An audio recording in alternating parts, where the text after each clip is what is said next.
Welcome to Flow with Recess, a podcast to help you unlock your best self. Join Chief Psychology Officer of Recess, Matt Swartz, and our CEO, Kelz Bethel, your hosts on this journey to flow.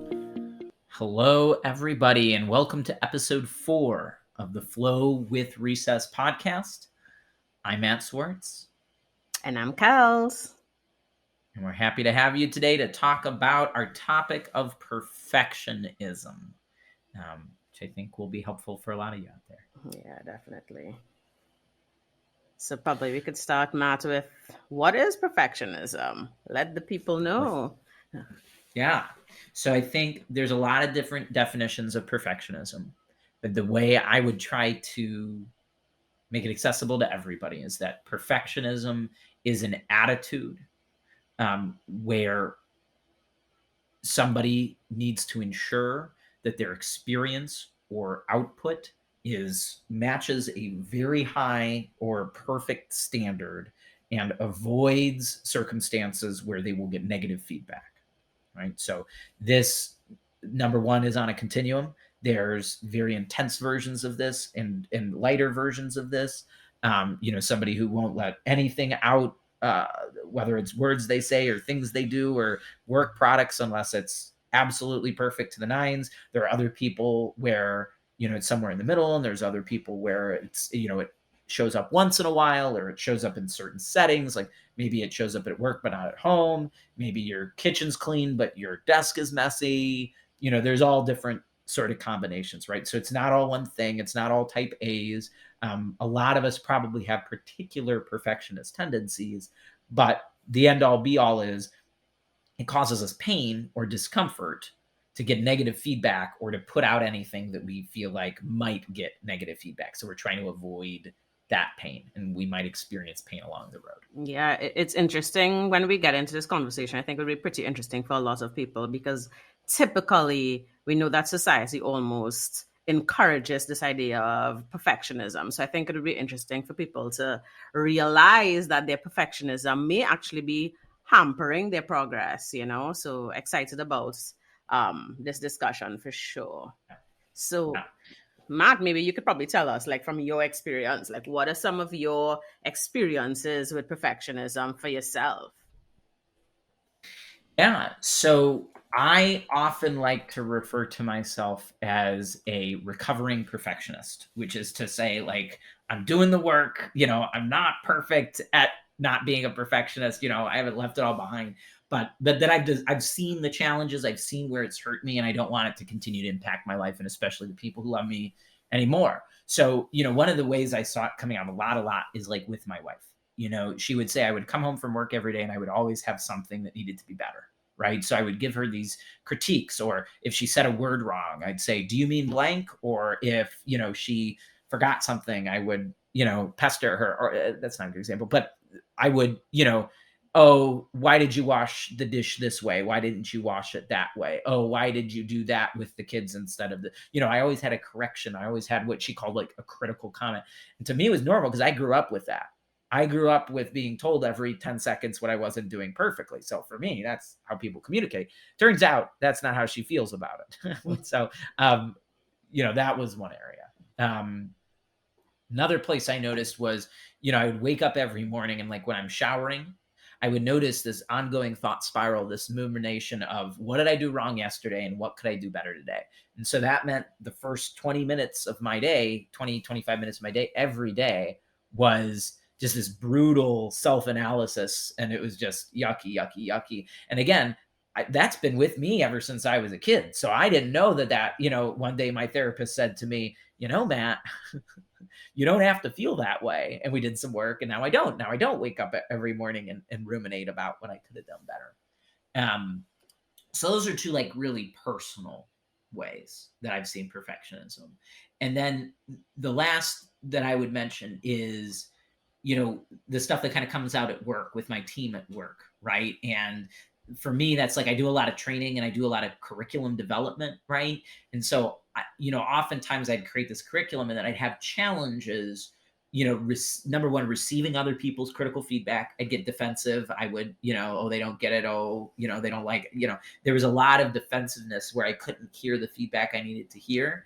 And then also challenge letting others contribute to my work, because I didn't want them to mess it up. Right. Like if they added in their stuff, it would somehow mess it up, or, versus like, this is the way it needs to be. And so all of those, I think, are some different areas of my life where that's presented itself. Yeah, I really like, what is interesting is that what you said about getting up in the morning and sort of thinking about how could I have been better. A lot of people think that's like a growth mindset. People think that has to do with, I'm striving to be better. Why is this a bad thing? And I think what is interesting in terms of the definition, as you mentioned earlier, it's that it causes you pain and it stops you from doing things that you actually want to do. Yeah, absolutely. And that's the, when it's good to be in a growth mindset, but when it's a fuzzy gray area, right? When does it become painful and dysfunctional? Yeah, when does it come? Exactly. And it's going to be different for everybody, right? It may not distress you to spend the first 15 minutes of your morning in critique. Cool, great. You may have no problem, not letting anybody on your team control. Okay, right? It's up to you. What do you want? What feels good to you? And for me, it stopped feeling good. Yeah. So you're a recovering perfectionist. I think for me, I'm a aware perfectionist, but like you said, is on a continuum. I wouldn't say that I am like super, like everything has to be perfect, but I would say that there are places in my life where I definitely feel this sort of anxiety, and I feel like that has to that is where my perfectionism comes into place. So, for example, for me, my perfectionism, I'm in this place right now where I'm like super reflective on how I feel within my body, and also super reflective in terms of where I am, right? Like, why do I behave the way that I do? And my story is that basically with my parents and my family business, my parents are entrepreneurs. And because of that, from a very young age, they were often not at home. They were very busy building this business and so forth. And because of that, I felt very, not neglected, but I felt very alone as a child many times. And because of that, I remember the times where, and I guess because of that, I felt almost unworthy as a child. And because of that, I realized that when I would get attention, when I would get love, when I would get validation, were times where I excelled in school, were times where I did really great in different things. And so what I sort of learned, so what I'm in my aware perfectionism, super reflective state, I realized that a lot of my anxiety or physical anxiety that I feel around, setting goals and doing the things that I do, and I start to feel this set of anxiety is around this idea of perfectionism, this sort of fear of failure. Because if I am not perfect, if I don't achieve something in a particular way, if I fail, then I'm not worthy. So for me, in my reflective perfectionism space, I'm really looking at how perfectionism affects me. I wouldn't say that I'm super recovering yet, but I'm definitely reflecting on, what sort of drives my behavior, and stuff like that. So let me jump in, because I don't want to come back later when it's no longer relevant, right? You're talking about two essential dynamics of perfectionism. The first is I get love when I achieve, excel, and perfect, whatever, right? And oh boy, that feels so good to me, and I want more of it. Yeah. And then the second dynamic, which is the inverse, let's not call it the opposite, it's the inverse, is if I'm not perfect, there will be pain. And that could be the pain of loneliness. It could be the pain of negative feedback, right? It could be the pain of not being safe, right? Kids develop this sort of ruminative, we call it anxious attachment, right? What do I need to do to make my parents happy? When there's too much pain when they don't. It becomes a survival mechanism, right? And usually it starts with pain and then is fueled by love. In other words, right? This is developed as a survival skill, and then it grows because it works. I get love when I'm perfect, and I can avoid pain by not messing up. Yeah. When the reality is, right, that outside the context of your early childhood, the rules are going to be totally different. Exactly.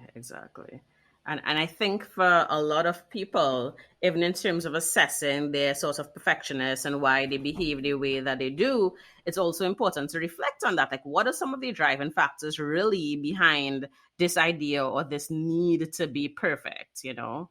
And it's for me, being in this state of awareness, soon to work on it a little more. It's interesting to reflect on, some of the things that really drove my behavior and so forth. But in terms of a team, as you mentioned, like some team things, I wouldn't even reflect on my story personally with a team, but I remember working with a designer, a designer who was doing some of the user experience stuff for an app I was working on. And this guy would take so long, like nitpicking on the designs, and he was late all the time, and he was saying to me that he wanted to make sure that he impressed us with his work, and he was really going into that sort of idea of wanting to prove something. And even as a leader is interesting, because you would see these dynamics not only in yourself but also in your team members, and also when you're managing people, and also being conscious and aware of some of those dynamics that may stop goals, stop progress, and being able to sort of lead people in the right in different directions to be able to accomplish the goals. So I found that was like an interesting like team dynamic, because while I'm super in my aware perfectionism place, so I could kind of, okay, Kelly, this is probably why you're feeling a bit anxious right now. He really wasn't aware of what was sort of driving his behavior. And in a society where we idealize being perfect and we think that we need to be perfect, it's also difficult to realize that it's causing us pain, essentially. 100%. If it's, it just feels it's the water you're swimming in, right? How would you know otherwise? And so, everybody listening to this may be at a different stage in that journey, right? And so for those, who may be earlier in that journey, it's just worth asking, right? What are areas where my expectations of usually myself, maybe of others, are causing me pain? That's a simple question. That's it. Where in my life are my expectations, or my expectations for myself or others, creating pain? And that's where we start to maybe be aware of that perfectionism and where it's showing up. Yeah, I think as I'm just gonna, before we continue on, I think it's super interesting as we think about that as well, because it's almost as we speak about, society and how it sort of groomed us to be these perfectionists. It's interesting on a spiritual sense, a lot of us, think that we need to ascend to be this best version of something. And it's like society has sort of idolize this idea of perfectionism, and it's up to us to also realize that, hey, there's something there. Yeah, I mean, it's for what it's worth, it's caused me immense spiritual pain. Yeah. Right. It's the basically in we'll talk perhaps in the Christian mythology, because most people use that, the difference between I'm a child of God and we've fallen from grace, original sin. Exactly. Right. Exactly. And which camp are you in? And is it both? And if it's both, then goodness, that's confusing. Right. Oh, I'm living in sin and I'm perfect. What? Right.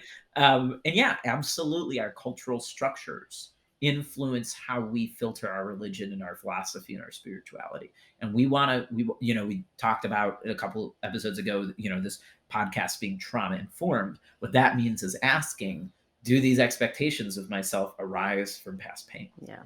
Do these cultural expectations create or arise from ongoing patterns of disenfranchisement and pain? Exactly. Right. Yeah. That this idea that I have to be a particular way in order to be valuable is very different than I'm already valuable. If I'm already valuable, I don't need a boss to validate me. Exactly. It might be disruptive. So true. So, but soldiering on without attempting to solve, all of the world's problems, to give this a fair treatment, right? are there advantages of perfectionism? Right? Yeah. What are the advantages? Right?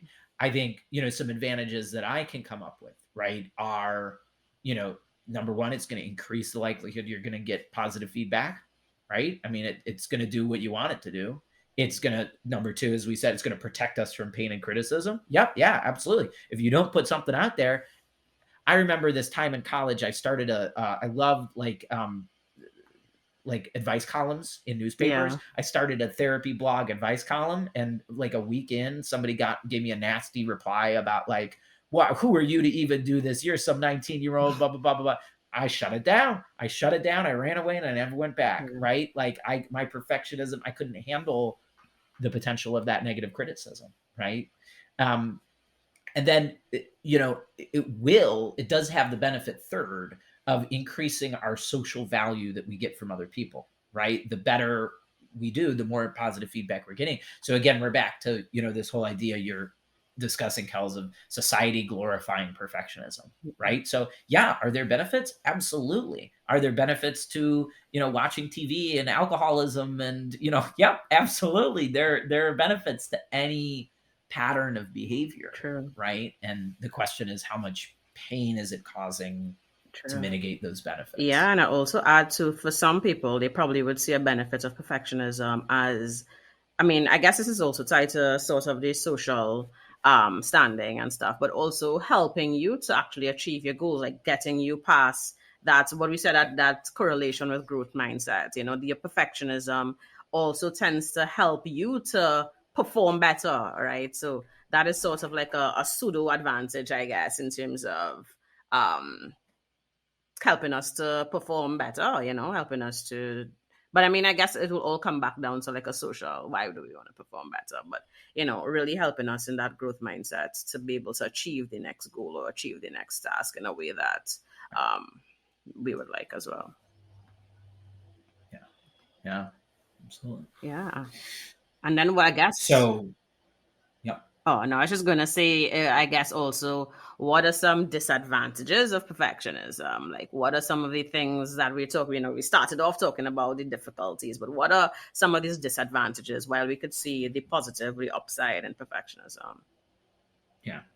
So I think the first is, number one, it's going to maintain negative emotional patterns, right?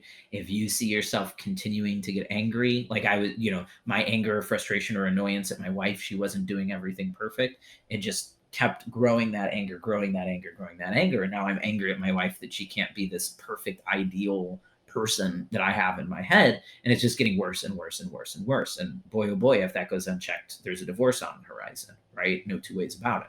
Or I'm miserable for the rest of my life. But, it could be fear, right? My fear prevents me from putting a product out or setting something up. Could be guilt that prevents, oh my gosh, I can't make anybody upset. I can't make my boss upset. So I don't take initiative. I don't send emails. I don't, I'm trying to minimize the damage.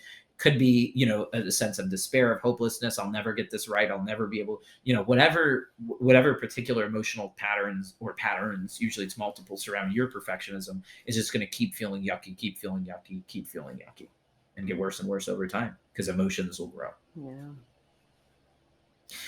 The next disadvantage, I would say, is it disconnects us from other people that we're looking to connect with and collaborate.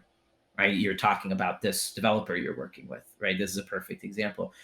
Because he's not aware and because he can't be vulnerable, this issue ends up disconnecting you and disconnecting each other. And, so he wants to make this perfect product look so good so that he impresses you, when really what he just had to do is be there and form the connection and do the thing, right? Yeah. He's preventing the connection or the collaboration that's right in front of him, right? And we do this all the time, again, whether it's me not wanting feedback from anybody, so it's my curriculum, right? And preventing the connection and the collaboration. Why am I doing this curriculum? Because I want people to love me, right? Well, they're right there. They care enough about my product that they want to talk to me about it. What am I doing, right? Perfectionism, right?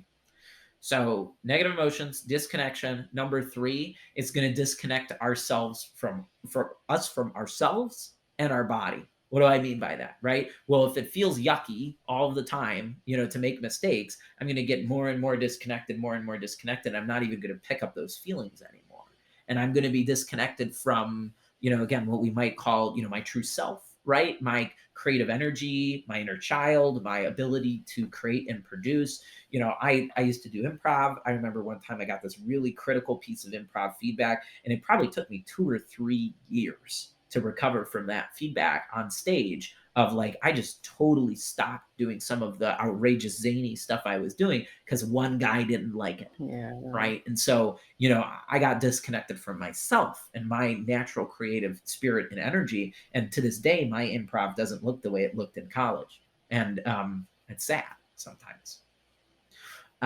So fourth, right, it's going to disconnect us from our greater goals. What do I mean by that? We're so focused on what it should be that either one of two things happen. Either one, we don't allow our overall goal to evolve. It's supposed to be here, but it's drifting in this direction, maybe for good reasons, because of, the market conditions, the world, COVID, whatever, right? But I can't allow my goal to drift because I'm, it should be, and then nothing gets created. Or in trying to get to that goal, I can't let the small deviations occur, right? Sometimes I need to take a right turn or a left turn in order to get back on track or get around an obstacle. But if I'm so meticulous about how every single little thing needs to be, I can't allow that adaptability. And maybe I never reached the goal, and I didn't have to change the goal. I just had to change my approach. Yeah. So sometimes we need to change the goal. Sometimes we need to change the approach. But again, the perfectionism is going to trap you from maybe not seeing either of those things. Yeah. And then the last one, which I kind of already talked about, is that ultimately it stifles our creativity and our ability to share, right? If we're always trying to get things just right, then we're stifling our natural creative flow, which again may not be perfect. It doesn't need to be perfect, but maybe you would have some feedback and we could take something and put it together and create something new and blah, blah, blah. And I think one of the things we've done really well in the research project is we've been okay iterating. We've been okay with things not being perfect. We've been okay with doing the best we know at the time and continuing to update. And I think that playful energy is really important. Yeah, and I think, as you mentioned, these 5 points, Matt, is so interesting because I think a lot of people may feel stuck. They think, a lot of people feel stuck and they're not sure why they feel stuck. They're shut down in their body. They're disconnected. They, they procrastinate a lot. They, may not get up on their goals, and they may not understand the source of really where is this coming from. And that's why I said in terms of me is like, I'm a aware perfectionist, because I feel like that happens to me, like in this current state. There are lots of times where I completely shut down. I'm overrun with this anxiety and I'm unable to move forward. And this really has to do with that sort of complex trauma that led to this perfectionism. So I think that 100%. As we say, that disadvantage, a lot of people are in this state like me where they feel stuck and they don't even know why they feel stuck. Want to get even deeper into your flow? Learn more about today's episode on our blog, The Science of Productivity. Find out more about today's topic by visiting our blog, The Pitfalls of Perfectionism in the Workplace: Overcoming Self-Sabotage. Here you would learn more insights and tips on how you can maintain your flow state every day.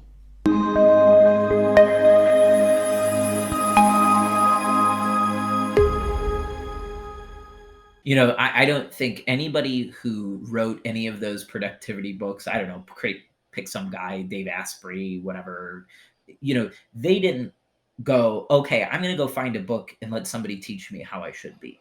Like that's not, and so we try to mirror these people and then we don't get the same results. Well, because we're different. Yeah. Because we each have these different internal intricacies. And I see the world very much like there's the physical world and then there's the cognitive emotional world. And it's like we're navigating this sort of, sorry to use this term, the sort of fourth dimensional invisible reality. Yeah. It's like a little rat maze, right? And we keep running into walls or corners or whatever, and we can't see them because we don't understand that topography. And that's where somebody like me comes in as an expert and says, well, actually, I can tell you what that wall is. I can help you label what that wall is. I can help you figure out maybe which direction to go, but definitely how to not keep running into that wall and why you keep running into that wall. But because it's not visible, we tend to, oh, that's abstract. Well, yeah, I mean, okay, yeah, it's abstract, but it's patterns, man. And perfectionism is one of those patterns that just keep showing up for people, especially in a high performing space.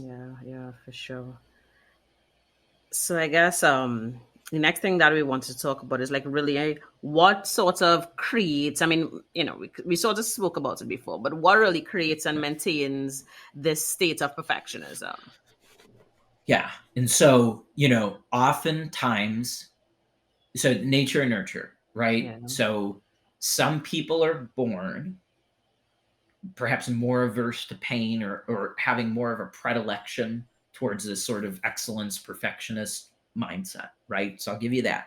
But then your early childhood experience has a really big influence on whether that's upregulated or downregulated, right? If you have a set of parents that don't care how well you do at school, your behavior is going to change very dramatically, right? Versus if you had a set of parents who, Kelz, like you were sharing, were always giving you love for high achievement and not present when you weren't. And the only way to get their attention was to do something really big and really awesome, right?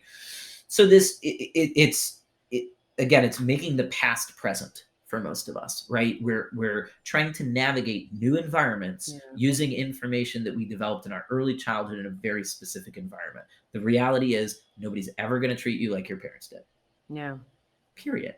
And yet we keep navigating with the same sort of rule sets, right? Now, maybe it's not your parents, it's your parents. Maybe it's not your parents, it's your parents. But, whatever, experiences, right? And okay, caregivers, right? Whatever. But the people who had the biggest influence on your life, especially those first 5 to 7 years. Yeah. Okay. Conceptually, what does that look like? So that's like sort of the practical explanation. Conceptually, it's it kind of two things. It's the pleasure and it's the pain. So let's talk about the pain first, right? Fundamentally, what maintains this is, as we were saying, a desire to avoid future pain. Let's call that fear, right? Now, here's the deal.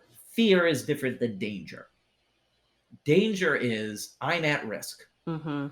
Fear is, oh no, what if this hurts? Right. Right? Fear is an anticipation of pain, not an actuality. I have a pillow that says 99% of the things we worry about never happen, right? So this fear, this prediction of future pain, a lot of the time the pain isn't real. Or if it is, you'd actually be fine. But you're trying to prevent it, and it actually makes you weaker and unable. You never learn how to process the pain. Yeah. Versus, my mastermind, my group of guys said to me at one point, they were using sports metaphors. They said, think about, how many games people have to lose to win the Super Bowl, right? They're trying to help me get to this, like, I'm going to have to fail. I'm going to have to mess up. I'm going to have to get good with the pain of not winning a game. But if I keep trying to win every single game, I'm missing the point. For sure. I'm missing. Yeah. And then on the other side of that, so that's the fear, that's the pain side. On the other side of that is the pleasure side, the expectation side. If I do blank, then I'll get, if we build the world's best app, then my mom will finally love me. Oops, did I say it out loud? I'll get the respect and love that I need. I'll finally be on a super yacht, whatever, right? Like whatever that mental picture or that expectation is, versus like, how do I build that in the present moment? How do I find that in what I've already created? How do I stop delaying my pleasure for something out there? But number two, how do I stop placing conditions and expectations on the way things need to go, which again, likely come back to early experience. Or I'll give you early school experience. Okay. Maybe not your parents, but school, right? If you were graded a particular way and there was a particular structure, the world doesn't work on a scale of F to A. Yeah. Right. And we continue this sort of pattern, right? Oh, I'll just get enough A's and then I'll get 100 and then I'll do well on the test. Guess what, ladies and gentlemen? Nobody gives a crap. Exactly. Nobody cares. Exactly. We're all too busy with our own problems, so fundamentally those early experiences, some genetics, create this sort of pain pleasure thing that perfectionism ends up as one of hundreds of defense mechanisms that we use to address that. Yeah. And then the last thing to say, I guess, is that, okay, maybe it's not early childhood. Maybe it's something horrible that happens to you. Maybe you have just a horrible boss that reams you out for 2 years. Maybe, I have a guy who, owns his own business now, but he can't do his work. And it's not because he's lazy. It's because he spent 20 years being managed by somebody who abused him, right? And now he can't put out a product, even though he knows everything he needs to know to get it out. Mm-hmm. Mm-hmm. Right. Yeah. So that pain, that trauma, right. And it can be related or unrelated. People with sort of sexual trauma can end up, moving into perfectionism to avoid pain that they've generalized. So it, can be any type of really big pain or trauma. Yeah, that's a good one too.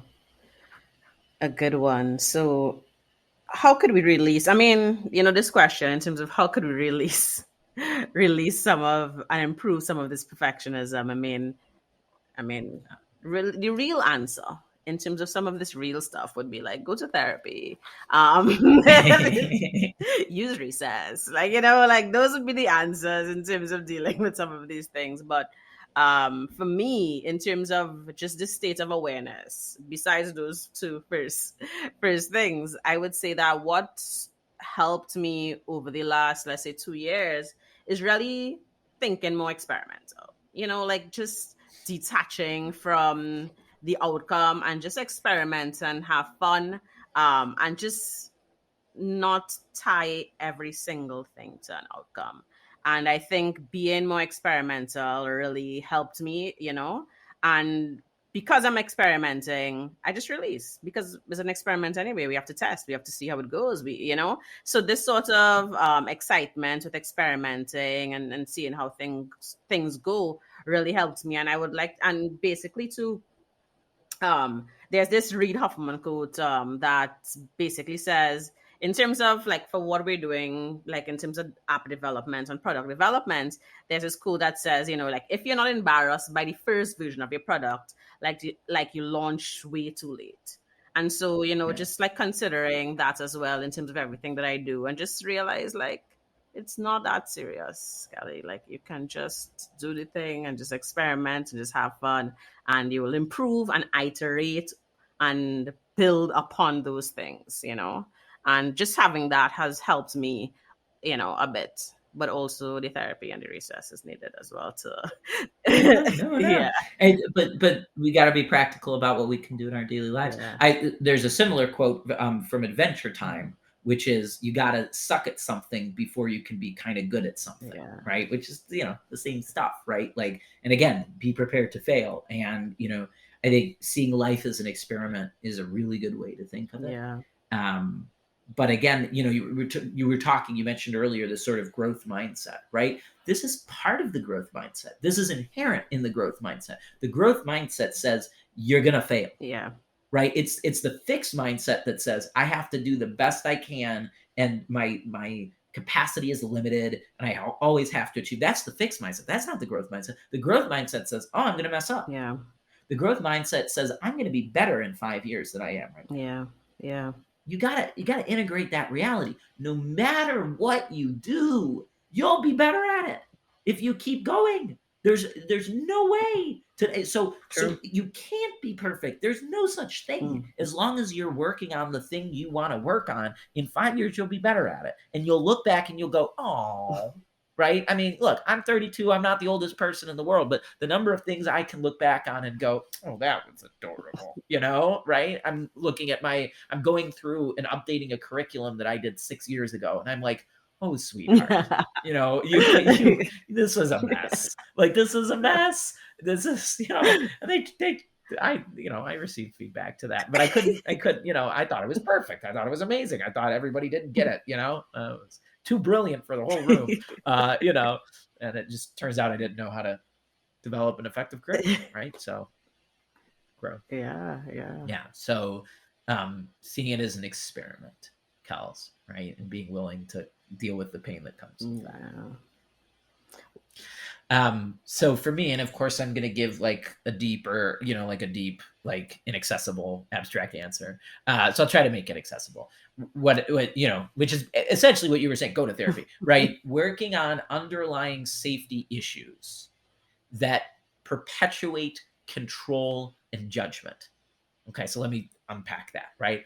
I'm trying to control outcomes, and I'm judging myself and others, these high expectations, right? Because fundamentally, I'm afraid of pain, right? That will come if I don't. And so I'm calling that a safety issue. Yeah. And I would see that as separate than editing your expectations, because the expectations have to do with the good stuff. The safety issues have to do with the pain avoidance, right? So fancy word is healing. Yeah. So go to therapy, right? Or whatever, or coaching or self-help or whatever you need to do. But how can we unwind the I'll be in pain if I put out something that's a B, or I, try my best even though I fail, or right? Because if it doesn't feel safe to fail, you're not, you can convince yourself 100 times you're supposed to do that, but you have to really integrate the experience of allowing that pain in. And if your body believes it's unsafe, it's going to do everything to avoid it. So there's deep emotional issues there, right? How can we make it safe to mess up? How can we make it safe enough to let go of the control, to let go of the judgment? That's the goal. Yeah. And then, Kelz, we thought it might be helpful to kind of give a tip for, managers or teams or people building a team at work. So what were you thinking might be helpful there around how we can decrease that perfectionism? Yes, I think it's similar to this idea of experimentation. Is about building out this culture around creativity, this culture around innovation, and building that, make that part of the team, have a space that there's no judgment, that is not tied to deliverables, and sort of build that into the culture of the organization and the team, so that your staff and your team members in turn feel safe to experiment, to try, and they know that there's a space where they can, fail and do better and be better the next time around. Yeah. And I know that can be hard, right? I would kind of think of it like, we'll get the outcome. It's going to happen, right? Rather than, oh, don't worry about the outcome because that's not going to fly, right? But it's like, no, we'll get there. Yeah. But what's the best process, right? What feels better and what actually helps us get to that goal, right? Is allowing in that creativity, allowing in that innovation, decreasing judgment, right? And, just for what it's worth, managers, you just know one way of doing it. Yeah. There are another 100 ways of doing it. You just know the quickest and best way for you, right? And so, someone on your team may come up with a completely different solution. Yeah. Nice. So I think this was a good episode talking about perfectionism. So until next time. Thanks everybody for being with us. Good luck working on your perfectionism and letting go of some of those judgments. We'll look forward to seeing you next time around at Flow with Recess. Thanks for tuning in to Flow with Recess. By the way, your flow doesn't have to end here. Our Recess app helps listeners unlock their most productive selves by reducing anxiety and improving their focus. You can find out more about our app as well as more resources to support you on your journey by visiting our website withrecess.com. Links to our bilateral playlist and this week's blog post are also found in our show notes. Until next time, find your flow and get unstuck with Recess.